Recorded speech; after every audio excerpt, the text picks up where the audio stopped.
Hello friends, कैसे हैं आप सब। तो डियर, आज के क्लास में जो है हम लोग क्लास 6 का चैप्टर 4 डिस्कस करने वाले हैं, क्या बताती है हमें किताबें और खबरें। तो डियर, यहाँ पे जो जो चैप्टर बड़ा है ना, उसको हम लोग दो दो पार्ट में जो है क्लास चैप्टर कंप्लीट कर रहे हैं। तो ये इसका सेकंड क्लास है। तो फर्स्ट क्लास हम लोग डिस्कस कर चुके हैं, उसका लिंक आपको डिस्क्रिप्शन बॉक्स में मिल जाएगा।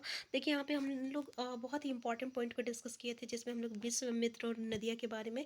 तो यहाँ से क्वेश्चन आपको दिखने को मिलता है कि जैसे कि यहाँ से क्वेश्चन आपको देखने को मिलता है कि ऋग्वेद में आपका विश्वामित्र एक ऋषि थे, और उनका जो है आपका उसका वार्तालाप जो है आपका दो नदियों के साथ जो है आपका ऋग्वेद में जिक्र किया गया है। वो कौन सी दो नदियाँ हैं? तो ये आपका व्यास और सतलुज है। ठीक है, यहाँ से क्वेश्चन आता है, तो याद रखिएगा।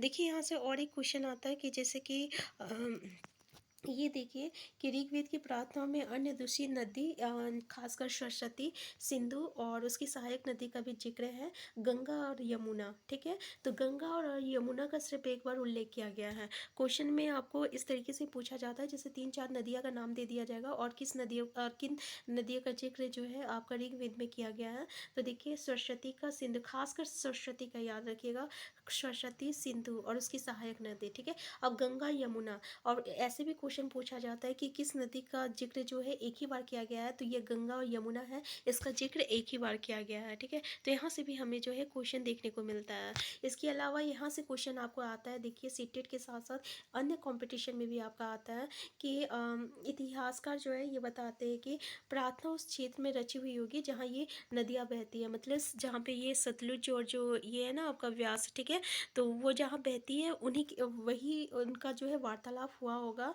और इसके साथ उस समय जो है ना घोड़ा और गाय का बहुत महत्व होता था, इसलिए नदियों का तुलना जो है ना घोड़ा और गाय से किया गया है। क्वेश्चन आता है कि ऋग्वेद में घोड़े की नदियों की तुलना किससे की गई है? तो घोड़ा और गाय से की गई है। तो क्यों घोड़ा और गाय से किया गया है? क्योंकि उस समय ऋग्वेद के समय घोड़ा और गाय का बहुत महत्व होता था, इसलिए। ठीक है, नेक्स्ट देखिए, हम लोग मवेशी, घोड़े और रथ, इसके बारे में डिस्कस कर चुके हैं कि उस समय जो है युद्ध क्यों होता था। तो मवेशी के लिए होता था, घोड़े के लिए होता था, गाय के लिए होता, ज़मीन के लिए होता था, और ख़ासकर ऐसे ज़मीन के लिए होता था ना जहाँ पे जो है बहुत ही जल्दी जो है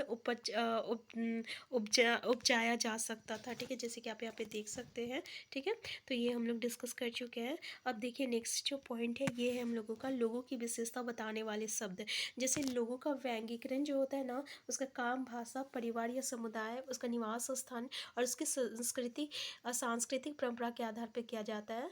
और ऋग्वेद में लोगों की विशेषता बताने वाले जो है कुछ शब्द को देखो यहाँ पे। जैसे कि अगर हम लोग देखें, जैसे काम के आधार पर व्यंग्यीकरण किया गया है, इसमें अगर हम लोग देखें तो पुरोहित जो है, जिन्हें कभी कभी ब्राह्मण कहा जाता है, पुरोहित किसको कहते हैं? ब्राह्मण को ही कहते हैं।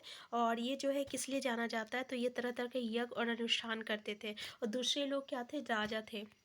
ठीक है, तो ये राजा वैसे नहीं थे जिनके बारे में ये ना तो बड़ी राजधानियों महलों में रहते थे, ना इनके पास सोना था, ना ही ये कर वसूलते थे। राजा की मृत्यु के बाद उसका बेटा अपने आप ही शासक नहीं बन सकता था। ठीक है, तो पिछले अनुभाग के एक बार फिर पढ़ो और ये पता लगाओ कि राजा क्या करते थे। तो जनता या पूरे समुदाय के लिए दो शब्दों का, देखिए यहाँ से क्वेश्चन आता है कि जनता और समुदाय, इसके लिए दो शब्दों का इस्तेमाल किया जाता था। एक था जन, और जिसका प्रयोग हिंदी और अन्य भाषा में भी होता था, और दूसरा था वैश्य। विश्व मतलब क्या था? वैश्य शब्द निकला है, जिससे वैश्य शब्द निकला है। ठीक है, तो ऋग्वेद में ये जो विश्व और जन होता है ना के नाम मिलते हैं। ठीक है, और इनमें जो है हमें पुरुजन या विश्व, भरतजन या विश्व, यदुजन या विश्व जैसे उल्लेख हमें मिलते हैं। तो ऋग्वेद में आपका विश्व और जन का जो है उल्लेख होता है। तो यहाँ पे देखिए, ये जो है समुदाय के लिए, लोगों के लिए, ये सब जो वर्ड का जो है इस्तेमाल किया गया है। तो तुम्हें इनमें से कोई नाम जाना पहचाना लगता है? जिन लोगों ने इन प्रार्थनाओं की रचना की, वो कभी कभी खुद को आर्य कहते थे तथा अपनी विरोधियों को दास या दस्यु कहते थे। तो देखिए, यहाँ पे ऋग्वेद में दास और दस्यु का मतलब क्या होता है? ठीक है। तो यहाँ पे याद देखिए कि इन प्रार्थनाओं की रचना की वो कभी कभी खुद को आर्य कहते थे। तो जो प्रार्थनाओं के ऋग्वेद में जो प्रार्थना थी उनकी जिसने रचना की वो खुद को क्या कहते थे, आर्य कहते थे। और इनके जो विरोधी थे, ठीक है, उसको दास या दस्यु कहा जाता था। तो दस्यु वो लोग थे जो यज्ञ नहीं करते थे और शायद दूसरी भाषा बोलते थे। बाद के समय में दास, तो दस्यु कौन लोग थे, तो वो लोग थे जो यज्ञ नहीं करते थे, दूसरी भाषा बोलते थे। अब बाद में हम लोग दास किसके लिए यूज़ करते हैं, तो जो बंदी बनाकर जो हमने अपने काम के लिए जिसको रखते थे ना, उसको हम लोग दास कहते थे। ठीक है, बंदी बनाया जाता था, जिन्हें युद्ध में बंदी बनाया जाता था। ठीक है, स्त्री और पुरुष जिसे युद्ध में बंदी बनाकर अपने काम के लिए रखा जाता था। ठीक है, उन्हें उनके मालिक की जायदाद माना जाता था और जो भी काम मालिक चाहते थे वो सब उसको करना पड़ता था। यहाँ पे देखिए, जिस युग में उप महाद्वीप के उत्तर पश्चिम में ऋग्वेद की रचना हो रही थी, उस समय दूसरी जगह पर एक अलग तरह का विकास हो रहा था। देख, ठीक है। नेक्स्ट है आपका खामोश पहरी, कहानी महापाषाणों की। देखिए, ये शिलाखंड महापाषाण, महाबड़ा और पाषाण पत्थर नाम से जाने जाते हैं। ये पत्थर दफन करने की जगह पर लोगों द्वारा बड़े करीने से लगाए गए थे। महापाषाण कब्र बनाने की प्रथा लगभग 3000 साल पहले शुरू हुई और ये प्रथा ढक्कन, दक्षिण भारत, उत्तर पूर्वी भारत और कश्मीरी में प्रचलित थे। तो देखिए, क्वेश्चन पूछा जा सकता है कि महापाषाण कब्र बनाने की प्रथा लगभग कितने साल पहले शुरू हुई थी, तो ये 3000 साल पहले शुरू हुई थी। कहाँ कहाँ था, तो ये प्रथा ढक्कन, दक्षिण भारत में, उत्तर पूर्वी भारत में और कश्मीर में था। तो कुछ महत्वपूर्ण महापाषाण पुरास्थल जो है मानचित्र 2 में दिखाए गए हैं और कुछ महापाषाण जमीन के ऊपर ही दिख जाते हैं, कुछ महापाषाण जमीन के भीतर भी होते हैं। यहाँ पे देखिए, कई बार पुरातत्वविद को गोलाकार सजाए हुए पत्थर मिलते हैं, कई बार अकेला खड़ा हुआ पत्थर मिलता है और ये ही एकमात्र प्रमाण है जो जमीन के नीचे कब्रों को दर्शाता है। यहाँ पे देखिए, इस तरह के महापाषाण को ताबूत सावधान शिष्ट कहा जाता है और यहाँ दिखाए गए शिष्ट में एक पोर्ट होल, बड़ा सुराख है जो शायद पत्थरों से बने हुए कमरे के में जाने का रास्ता है। तो यहाँ से देखिए, पोर्ट होल से क्वेश्चन पूछ लिया जाता है कि ये पोर्ट होल क्या होता है। तो पोर्ट होल जो रहता है ना, ये आपका पत्थर से बना हुआ रहता है, जो कि आपका उस कमरे में जाने का एक रास्ता होता है। ठीक है, तो कई बार पुरातत्वविद को गोलाकार सजाए हुए पत्थर मिलते हैं और कई बार अकेला खड़ा हुआ पत्थर मिलता है। तो ये ही एकमात्र प्रमाण है जो जमीन के नीचे कब्रों को दर्शाता है। तो महापाषाण के निर्माण के लिए लोगों को कई तरह के काम करने पड़ते थे। हमने जो कार्यों की सूचना बनाई है उनमें क्रमबद्ध करो, जैसे गड्ढा खोदना, फिर शिलाखंडों को ढोकर लाना, फिर बड़े पत्थरों को तराशना और मरे हुए को दफनाना। ठीक है, तो यहाँ पे देख सकते हैं। देखिए, इन सब कब्रों में कुछ समानताएं मिली है, जैसे मृतकों के खास के साथ जो है ना कुछ खास चीज़ें, जैसे मिट्टी के बर्तन दफनाया गया था और जिन्हें काले लाल मिट्टी के बर्तन, ब्लैक एंड रेड वेयर के नाम से जाना जाता है। देखिए, उस बर्तन को क्या हम लोग काले लाल मिट्टी के बर्तन, इसको हम लोग ब्लैक एंड रेड वेयर कहते हैं। ठीक है, इस नाम से जाना जाता है। और इनके साथ ही मिले हैं लोहे के औजार और हथियार, घोड़े के कंकाल और सामान तथा पत्थर और सोने की गहने। ठीक है, क्या हड़प्पा के शहरों में लोहे का प्रयोग होता था, तो महापाषाण कब्रों में मिले लोहे की सम्मान, बाई और घोड़े के लिए सामान, नीचे बाई और कुल्हाड़ियों निचले एक कटार। यहाँ पे देखिए, लोगों की यहाँ पे यानी जो चीज़ें देखने को मिली है ना, जैसे कि आप यहाँ पे देख सकते हैं क्या क्या चीज़ें देखने को मिली है। तो यहाँ पे देख सकते हैं कि हमें महापाषाण कब्र से क्या मिला है, तो लोहे की सामान। तो यहाँ से क्वेश्चन मतलब कि ये बस आपको पता होनी चाहिए कि घोड़े के लिए सामान और नीचे बाई और कुल्हाड़ी मिला है, एक कटार मिला है। ठीक है, यहाँ पे देखिए, ये कुल्हाड़ी है, एक कटार है, इस तरीके की ये 3 चीज़ें जो है यहाँ पे देखने को मिला है।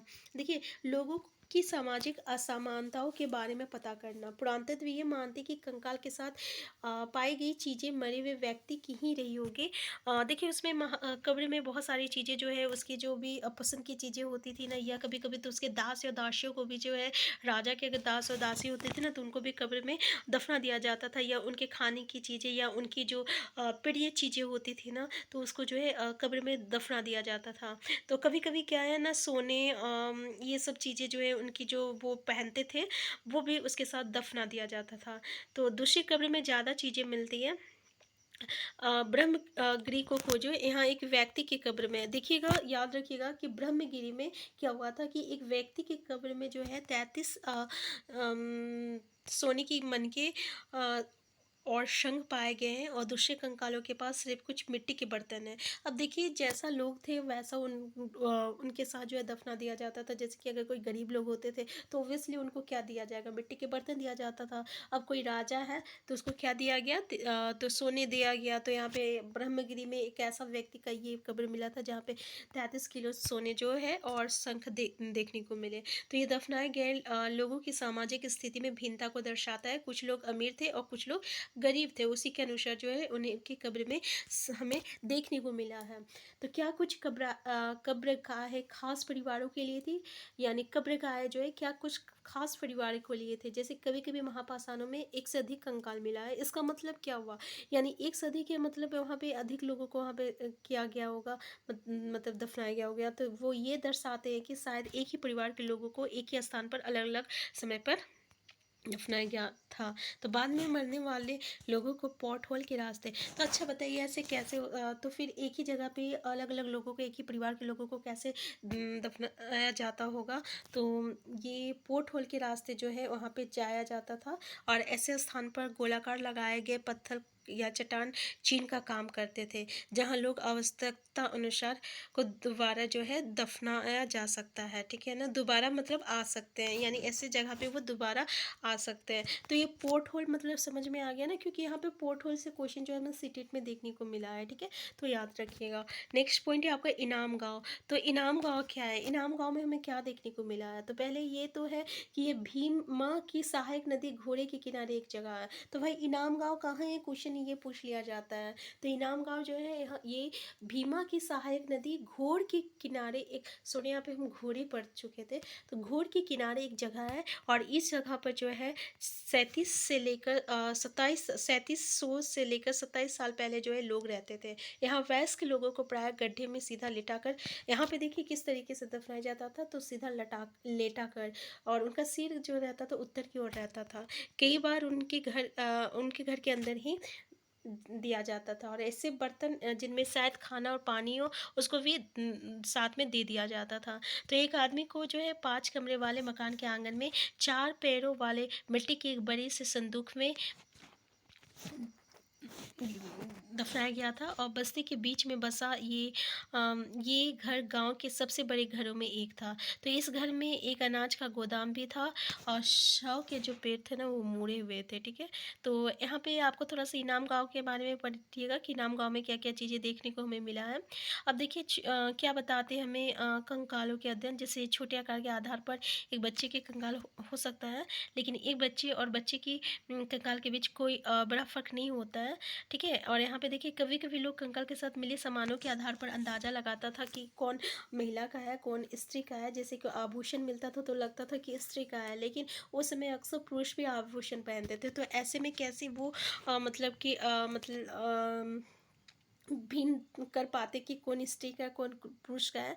तो देखिए इसको पहचानने के लिए खास तरीका होता था कि उसकी हड्डियां की जांच होती थी, क्योंकि महिलाओं की महिलाएं बच्चों को जन्म देती है, और इसलिए उसका कटिप प्रदेश या कूल्हा जो रहता है ना ये पुरुष से ज़्यादा होता है। यहाँ से क्वेश्चन हमें जो है देखने को मिला है कि किस तरीके से हम लोग ये डिस्टिंग्यूज कर सके, यानी अंतर कर सके कि कौन चीज़ कौन जो है ये महिला का है या कौन पुरुष का है। तो यही आपका होगा कि कूल्हा जो रहता है ना वो महिला लोग का पुरुष से ज़्यादा होता है। तो इस तरीके से जो है हम लोग यहाँ पे डिस्टिंग्यूज कर सकते हैं कि ये औरत का है ये मर्द का है। ठीक है, तो आज से लगभग जो है 200 साल पहले चरक नाम के प्रसिद्ध वेद हुए थे। चरक याद रखिएगा, चरक से क्वेश्चन आता है। चरक ने किस चीज़ की रचना की थी और क्या किताब लिखे थे, तो ये इन्होंने चरक संहिता लिखे थे। यहाँ से क्वेश्चन हमें देखने को मिलता है।